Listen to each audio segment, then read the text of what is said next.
పరమ పూజ్య కమలానంద భారతి స్వామి వారి భాషణం ఇప్పుడు జరుగుతుంది. గట్టిగా చప్పట్లు కొట్టాలి అందరూ కూడా. జై శ్రీరామ్, జై శ్రీరామ్, జై శ్రీరామ్, భారత్ మాతాకి. ఒక చిన్న సూచన, జాయిన్ ఆర్ఎస్ఎస్ అని చెప్పి క్యూఆర్ కోడ్ బయట పెట్టాము. ఒకసారి స్కాన్ చేయండి. జాయిన్ ఆర్ఎస్ఎస్ లో మీ పేరు, మీ ఫోన్ నంబర్ అన్ని కూడా అడుగుతుంది, నమోదు చేయండి. మీ ఇంటికి మన ఒక స్వయం సేవక్ కానీ లేదా మిమ్మల్ని కాంటాక్ట్ చేస్తారు. దాని ద్వారా మీరు ఆర్ఎస్ఎస్ తో అనుసంధానించబడతారు.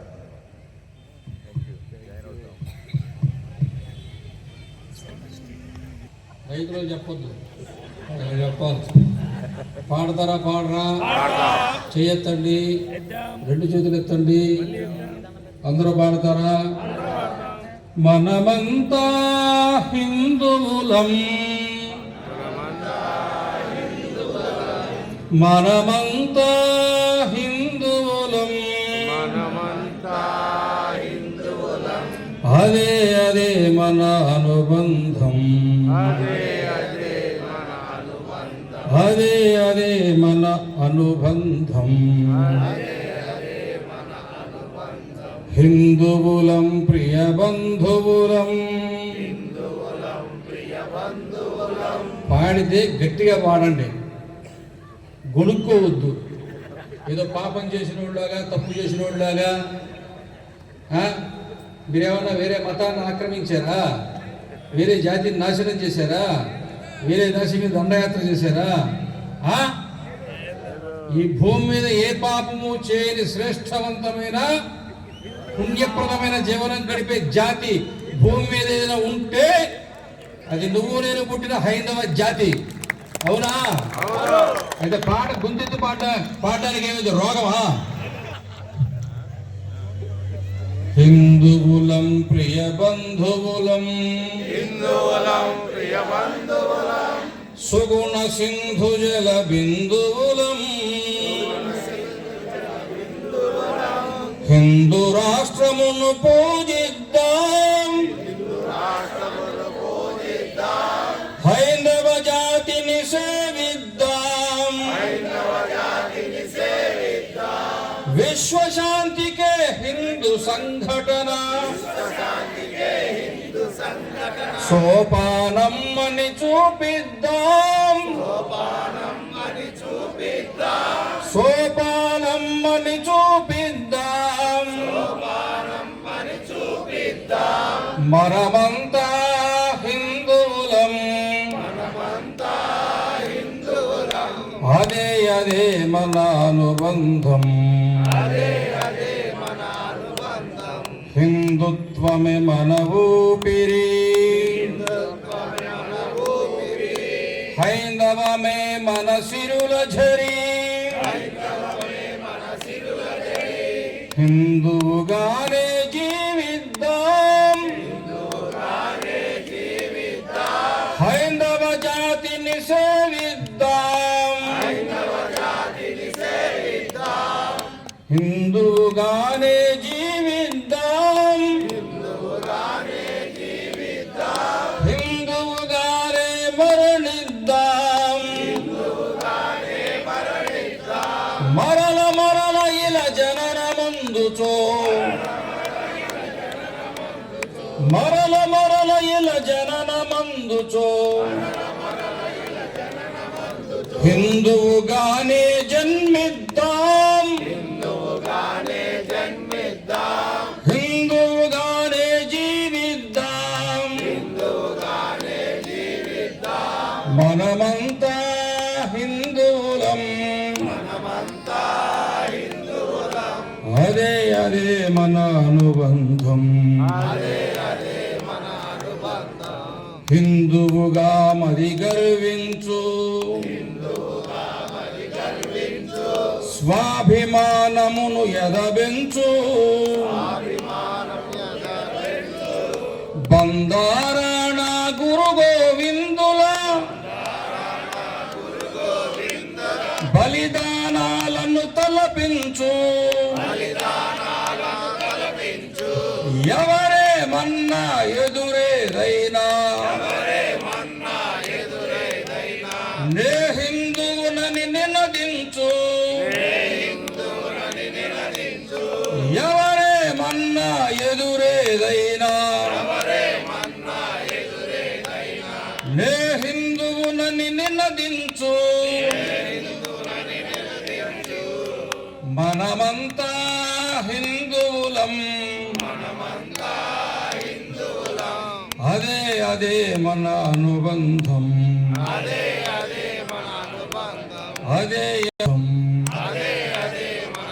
జై శ్రీరామ్ జై శ్రీరామ్ జై శ్రీరామ్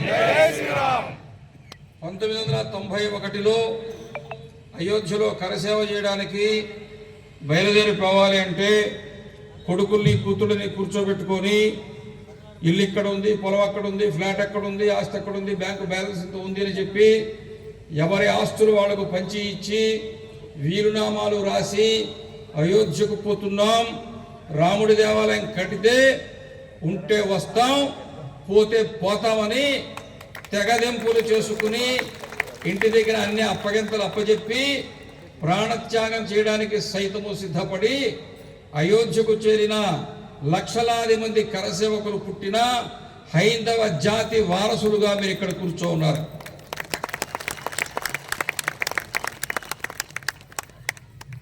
పోరాటం చేశాం.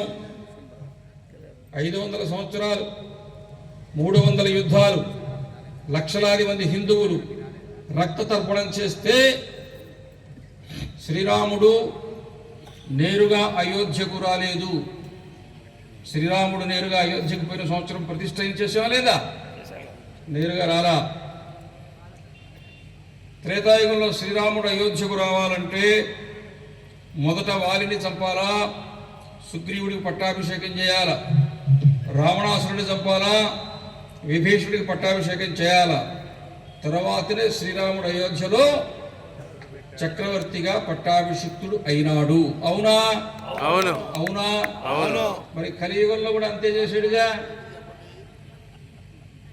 800 సంవత్సరాల నుంచి ఈ దేశంలో అడుగుపెట్టినప్పటి నుంచి హిందువుల దేవాలయాలను ధ్వంసం చేయడం, హిందువుల మాన ప్రాణాలను కాజేయడం, గ్రామాలు గ్రామాలు తగలబెట్టడం, ఆడవాళ్లను చెరబట్టడం, రక్తపాతం చేయటం, మానవత్వం లేకుండా రాక్షసులుగా బతికినటువంటి వాళ్ళు కూడా సిగ్గుపడే విధంగా ఈ దేశంలో ఏ మతం వాళ్ళు వాళ్ళ చరిత్రను రాసుకున్నారు, ఏ జాతి వాళ్ళు అయోధ్యలో దేవాలయాన్ని కూలదూశారు, ఆ జాతికి చెందిన, ఆ మతానికి చెందిన యునైటెడ్ అరబ్ ఎమిరేట్స్లో స్వామినారాయణ ట్రస్ట్ వాళ్ళు 1000 కోట్లతో దేవాలయం నిర్మాణం చేస్తే ఆ దేశపు సుల్తాను ఈ దేశపు ప్రధానమంత్రి ముందక్కడ ప్రాణ ప్రతిష్ఠ చేసి తర్వాత అయోధ్యకు వచ్చాడు. అవునా? అవునా? చలిపొట్టట్లా? చేతులు ఏం చేస్తున్నాయి? చేతులు లేవా? చప్పట్లు పట్టలేరా? వ్యాయామం చేయలేరా? వేడి పుట్టించలేరా?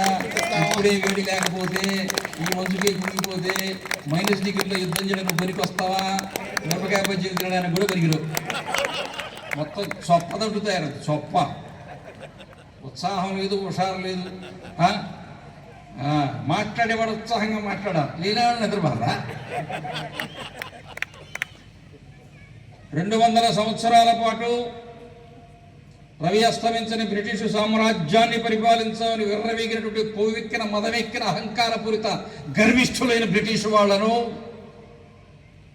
వాళ్ళ రాజప్రాసాదమైనటువంటి బకింగ్హామ్ ప్యాలెస్ను ఋషి శౌనక్ అనేటువంటి ఒక హిందువు ఇంగ్లాండ్కు ప్రధానమంత్రి అయితే ఆయన భార్య కూతురు కలిసి 2021 సంవత్సరం బకింగ్హామ్ ప్యాలెస్లో వేలాది దీపకాంతులతో దీపావళి పండుగ చేసుకున్న తరువాతనే శ్రీరాముడు అయోధ్యలో ప్రాణ ప్రతిష్ఠ చేసుకున్నాడు. పడనే నిన్నగాక మొన్న చిన్న దేశానికి పోయినాడు. ఏ దేశం అది? నమీబియానా? ప్రధానమంత్రి పోయింది. ఇథియోపియా అనే చిన్న దేశం, 10 పైసలు రెవెన్యూ స్టాంప్ ఉండదు ఆ దేశం. ఆ దేశంలో మన దేశపు ప్రధానమంత్రి నరేంద్ర మోడీ గారు పోతే ఇక ఆపండి ఆపకుండా చప్పట్లు కొట్టారు. మీకు కత్తి కొట్టుకోవడం రాదు, యుద్ధం చేయడం రాదు, పేకలు పోయడం రాదు, కోడి కోడి కోడి ఎవరు వేరే అనుకునేరు. కోడి రాదు, తినడం రాదు, వండడం రాదు, రోజుకు 12 టీవీ సీరియళ్ళు చూడడం తప్ప. దీనికి కొట్టినంత చప్పట్లు నా కొట్ల. కిరసనాయి అంతా పోసి చేయాలి, అంత తుప్పు పట్టిపోయింది 70 ఏళ్లలో. 75 సంవత్సరాలకు పూర్వం ఈ దేశంలో 14-12 సంవత్సరాల యువకుడి చేతిలో భగవద్గీత చేతిలో పట్టుకో ఉన్నాడు. ఉరికంబం ఎక్కాడా, చేతిలో భగవద్గీత ఉంది. బ్రిటిష్ వాడు బుల్లెట్ తగిలిందా, చేతిలో భగవద్గీత ఉంది. మాండలే జైల్లో ఉన్నాడా, చేతిలో భగవద్గీత ఉంది. బాబిలోనియా ద్వీపాంతరవాస శిక్ష పడ్డదా, భగవద్గీత చేతిలో ఉంది. అవునా అవునా? కనీసం తెలియకపోయినా అవునని చెప్పండి. భారతదేశం నుంచి మొట్టమొదటి ద్వీపాంతరవాస శిక్ష పడినటువంటి వాడు వాసుదేవ బలవంత్ ఫడ్కే. బాబిలోనియాకు పంపిస్తే పిడిగడు మట్టి, భారతదేశపు మట్టి, భగవద్గీత పుస్తకాన్ని తీసుకెళ్ళాడు. భగవద్గీత చేత పట్టుకుని కర్మయోగాన్ని అనుష్ఠానం చేసి జీవన సర్వస్వాన్ని భారతమాత పాదాల చెందిన సర్వస్వాన్ని సమర్పణ చేసిన దేశభక్తుల్ని కన్నా భారతదేశంలో ఈరోజు భగవద్గీత అంటే తెలియదు. ఒక దగ్గర అడిగా, అయ్యా గాంధీజీ చేతిలో పుస్తకం ఉంటుంది, ఏంటంటే గాంధీజీ రోజు డైరీ రాసుకునేవాళ్ళు, ఆ డైరీ పెట్టుకునేవాళ్ళు. గాంధీజీ చేతిలో ఉండేది భగవద్గీత అనే సంగతి కూడా తెలియకుండా, మన ధర్మం తెలియకుండా 75 సంవత్సరాలుగా మనల్ని ఎంత దాచిపెట్టి, ఎంత ముసుగు కప్పి, ఎంత దాపరికం చేసి, రామాయణం లేకుండా, భారతం లేకుండా, భగవద్గీత లేకుండా, భాగవతం లేకుండా హిందుత్వానికి దూరం చేసేటువంటి జీవన విధానాన్ని ప్రభుత్వాలే పరిగెట్టుకుని నేర్పించాయి. కాబట్టి వాడు చేసిన పాపానికి ఈ రోజున సమాజంలో హిందుత్వం కనపడకుండా పోతున్నది. అవునా? 40 ఏళ్ల క్రితం మేము కాలేజీకి పోతూ ఉంటే పశువులు మేపుకునేవాళ్ళు, బరిగొడ్లు మేపుకునేవాళ్ళు రోడ్డు పక్కన పొలాల్లో కూర్చొని ఏం పాట పాడుకునేవాళ్ళు తెలుసా? భక్తయోగ పదన్యాసి వారణాసి. ఈరోజు ప్రేమించుకున్నారా, లేచిపోదాం పా. వేరే సిలబస్ ఏమైనా ఉందా? దేశంలో science, social, economics, commerce, physics, chemistry ఏం లేవు. ఒకటే సబ్జెక్టు, కెమిస్ట్రీ కలిసిందే. వాళ్ళిద్దరికి కెమిస్ట్రీ బాగా కలిసిందంట, అందుకని లేచిపోన్నారంట. వీళ్ళు చాలా గొప్ప పేరు పెట్టారు, లవ్ జిహాద్ అని. చేసేది అధో పని, లేచిపోవడం, దానికి మళ్ళీ లవ్ జిహాదా? నీ కూతురుకో నీ కొడుకో బుద్ధి చెప్పడం నీకు తెలీదా? కూతుర్ని కాపాడాల్సింది ఎవరు? తండ్రి. వీడికి మగతనం లేదు. కూతురికి సంస్కారాలు ఎవరు? తల్లి. దానికి బుద్ధి లేదు. తల్లిదండ్రులు బుద్ధిహీనులు కాబట్టి, శీలహీనులు కాబట్టి, భ్రష్టు పట్టారు కాబట్టి, బాధ్యత లేదు కాబట్టి, వీళ్ళిద్దరూ దరిద్రులు కాబట్టి నీ ఆడకూతురు లేచిపోతున్నది. చప్పట్లు కొట్టద్దు, సిగ్గుపడండి. మా ఈదిన అమ్మాయి లేచిపోయింది, లేచిపోతే పోయి గంగలో దూకి చావండి. తండ్రి బతికుండగా, అన్న బతికుండగా, తమ్ముడు బతికుండగా, కులం బతికుండగా, వీధి బతికుండగా, సమాజం బతికుండగా, నీ సమాజం నుంచి ఒకడు దొంగ పేరుతో, హిందూ పేరుతో, దొంగ ఐడి ప్రూఫ్ తో నీ ఇంటికి వచ్చి 3 నెలలు 6 నెలలు కాపురం చేసి తీసుకోబోతున్నాడు. చేతగానే దత్తం ఎవడో ఎందుకు రాని బతుకు, మగతం లేని బతుకు. ఇంకా బుచ్చుకు మాటలు చెప్తారా? ఎంతకాలం బుచ్చుకు మాటలు చెప్తారు? ఎవడో కారణమా? నీ కూతురు తీసుకోపోవడానికి ఎవరో కారణమా? నీ చేతగానే తనమా? హిందూ సమాజానికి వీపు మీద చరిచి మరీ చెప్పాల్సిన సమయం ఆసనమైంది. అవునా కాదా? అవునా కాదా? చెప్పాలా వద్దా? వీపు పగలగొట్టి చెప్పాలా వద్దా? చెప్పాలంటే మీరు గట్టిగా చెప్తే నేను గట్టిగా చెప్తా. చెప్పాలి. మహా వచ్చాడు అన్నించాడికి చెప్పాడు అర్థం. అవునా? శ్రీకృష్ణుడు రాయబారానికి బయలుదేరుతూ ఉంటాడు. ధర్మరాజు, భీముడు, అర్జునుడు, నకులుడు, సహదేవుడు, బాబా వీలైనంత వరకు శాంతి ప్రయత్నం చేయి, యుద్ధం రాకుండా చూడు బాబా, విధి లేని పరిస్థితుల్లో యుద్ధం చేద్దాము అని శాంతి వచనాలు మాట్లాడతారు. ఎవరు? పాండవులు. ద్రౌపది, అన్నయ్య ఈ చాతగానే దద్దమ్మను యుద్ధం చేయకపోతే వీళ్ళు ఇక్కడే కూర్చోండమను, నేను క్షత్రియ రాజపుత్రికను, నా కడుపున 5 కొడుకులు పుట్టారు, వాళ్ళ 5గురితో యుద్ధం చేస్తాను, నాకు జరిగిన అవమానానికి నేను ప్రతీకారం తీర్చుకుంటానని వలవల ఏడుస్తుంది ద్రౌపది కృష్ణుడి దగ్గర. ద్రౌపది నెత్తి మీద చెయ్యి పెట్టి ఆ వెంట్రుకలు దుశ్శాసనుడు చచ్చేదాకా ముడి వెయ్యదుగా. చెల్లెమ్మా ఏడవకు, ఈ శిబిరంలో ఏడుపులు ఆగిపోయి ఆ శిబిరంలో ఏడుపులు ప్రారంభమయ్యే ముహూర్తం సమీపంలో ఉంది. అంతకు నీకు జరిగిన అవమానానికి, నీకు ఒక్కదానికి అవమానం జరిగింది, అక్కడ అవమానం జరగకుండా ఎవ్వరూ మిగలరు. నీ జాతిని ఎవరు అవమానపరిచారో, నీ స్త్రీని అవమానపరిచారో, నీ ధర్మాన్ని ఎవరు అవమానపరిచారో, నీ దేవీదేవతలను ఎవరు అవమానపరిచారో దానికి 10 100 1000 1,00,000 ఆ శిబిరంలో సర్వనాశనము అయ్యే సమయం ఆసన్నమైందని కృష్ణుడు చెప్పాడు. చెప్పాడా లేదా? విన్నారా లేదా? చెప్పారా లేదా? విన్నారా లేదా? అయ్యిందా లేదా? అయ్యిందా? ఇందాక త్రేతాయుగంలో జరిగింది, కలియుగంలో జరిగిందా లేదా? రాముడు ఎట్టొచ్చాడో చెప్పారా? మరి ద్వాపర యుగంలో జరిగింది, కలియుగంలో జరుగుతుందా జరగదా? జరుగుతుందా జరగదా? అలా ఉండండి, ధైర్యంతో ఉండండి, శౌర్యంతో ఉండండి, ప్రతాపంతో ఉండండి. శివాజీ వయసు అంతా 16 సంవత్సరాలు, ఔరంగజేబు వయసు అంతా 50 సంవత్సరాలు, శివాజీ సైన్యం అంతా 300, ఔరంగజేబు సైన్యం అంతా 15 లక్షలు. యుద్ధం జరిగితే ఎవరు గెలిచారు? శివాజీ గెలిచాడు. తోరణదుర్గం మీద ఆకుపచ్చ జెండాను దించి కాషాయ జెండాని ఎత్తాడు. అవునా? ఈ దేశంలో పుట్టడమే వాడికి మగతనం ఉంటుంది. మనం హిందువులం. ఎవరమే? పాట పాడారా? అసలు ఈ ఉపన్యాసం అక్కర్లా, పాట చాలు. అవునా? చిన్నప్పుడు మీరు అందరూ వీధిలో ఆడుకున్నారు లేదా? పెద్దవాళ్ళు చెప్పండి, కుర్రోళ్ళు మీ మొహానికి ఆట ఒకటి ఏడిచింది. పొద్దున 6 గంటలకి స్కూల్కి పోతే రాత్రి 8 గంటలకు స్కూల్ నుంచి వస్తుంది. మీ బతుకు ఆడుకున్నారా? మధ్యాహ్నం కోడిగుడ్డు పథకం మీది. మధ్యాహ్నం కోడిగుడ్డు పథకం. మీకు ఒక ఆట ఉందా? పాట ఉందా? సుఖం ఉందా? సంతోషం ఉందా? ఆనందం ఉందా? ఇల్లుందా? వాకిలుందా? అమ్మ, నాన్న, చుట్టాలు, బంధువులు, స్నేహితులు, సమాజము మీ జీవితంలో ఇప్పుడు కొత్తగా 30-40 ఏళ్ళు వయసు ఉన్నాయే, వీళ్ళు ఎవరికైనా సిలబస్లో ఇవి ఉన్నాయా? పొద్దున్నే తెల్లారక ముందే బడిగిపోతుంది, బాగా చీకటి పడిపోయిన తర్వాత కొంపకు వస్తుంది. పొద్దున్న మీరు పడిగిపోయేటప్పటికి మీ నాయన నిద్ర లేవడు, మీ నాయన ఇంటికి వచ్చేటికి నువ్వు నిద్రపోతుంటావు. అసలు మీ నాయన మొహం చూసి ఎన్ని ఏళ్ళు అయిందో? అవునా?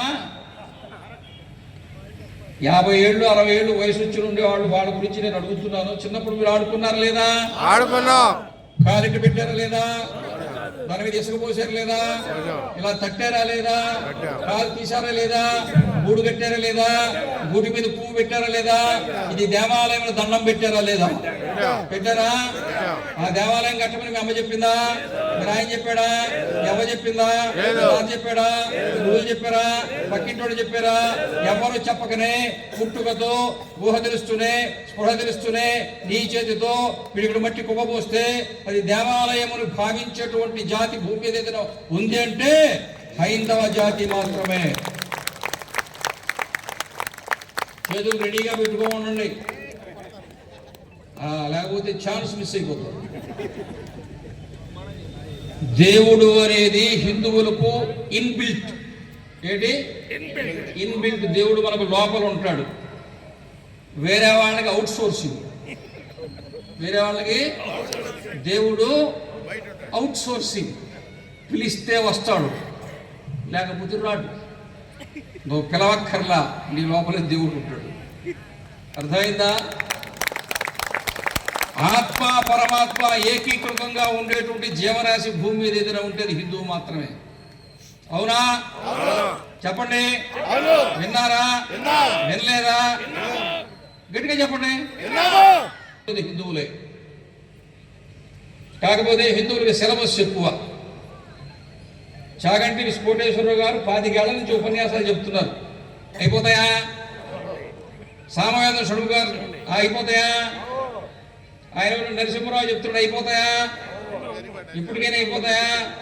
పురాణాలు చెప్పాల్సి వచ్చా. ఒక భారతంలోనే శ్లోకాలు 1,00,000.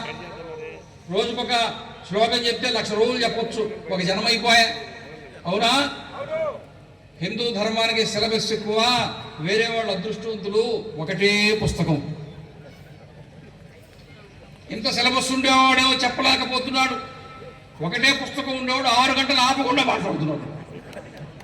అవునా? దేవాలయం చూసారా? రామాలయానికి పోయారా? వెంకటేశ్వర స్వామి దేవాలయం పోయారా? జనార్దన స్వామి దేవాలయం పోయారా? శివాలయానికి పోయారా? అయ్యప్ప స్వామి దేవాలయానికి పోయారా? పోలే? గణేశుడి దేవాలయం పోయారా? అమ్మవారి దేవాలయం పోయారా? దేవాలయంలో ఎవరున్నారు? దేవాలయం ఉన్నాడా లేడా? ఉన్నాడు అంటే ఉండాలా? స్వామీజీ ఇప్పుడు దాకా బాగుండాడు. ఆయన ఇప్పుడే పోయినాడు. ఏముంటే ఉన్నట్టు, ఏమి లేకపోతే లేనట్టు. ఏమి ఉంటే ఉన్నట్టు, ఏమి లేకపోతే లేనట్టు. ప్రాణము ఏమి ఉంటే ఉన్నట్టు, ప్రాణం ఉంటే ఉన్నట్టు, పోతే పోయినట్టే కదా. కాబట్టి దేవాలయంలో దేవుడు ఉన్నాడా లేడా? అందరూ చెప్పండి, గట్టిగా చెప్పండి. చెప్పినోడికి పుణ్యం వస్తుంది. లేకపోతే దేవుడు ఉన్నాడా లేడా? ఏముంటే ఉన్నట్టు, ఏముంటే ఉన్నట్టు. పిచ్చోడా, నీ ఎదురుగా ప్రాణంతో ఉండే దేవుడిని పెట్టుకుని పూజించేది ఈ భూమి మీద హిందూ ఒక్కడే. కొట్టనే, అది కూడా తెలియదు.